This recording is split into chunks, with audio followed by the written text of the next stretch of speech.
Ananya's Nana Nani Homes, a paradise for senior citizens.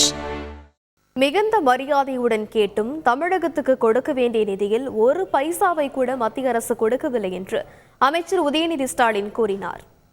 அதே போல கடந்த 9 ஆண்டுகள்ல தமிழ்நாட்டு மக்கள் வரி பணம் எவ்வளவு கட்டியிருக்கோம் தெரியுமா?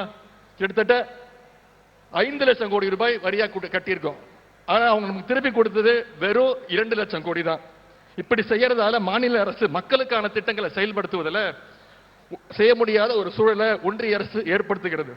சமீபத்தில் அதுக்கு சிறந்த உதாரணம் சமீபத்தில் அந்த மழை வெள்ளம் மிகப்பெரிய சேதாரம்.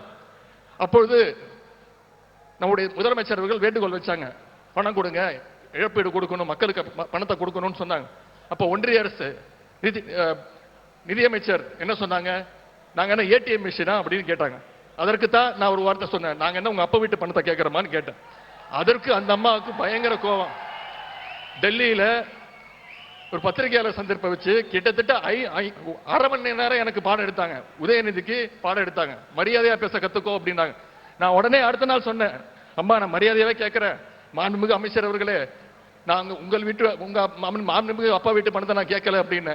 அவங்க கேட்ட மரியாதையை நான் கொடுத்துட்டேன். நம்ம கேட்ட நிதியை இதுவரைக்கும் ஒரு பைசா கூட திருப்பி கொடுக்கல. Ananya's Nana Nani Homes, a paradise for senior citizens.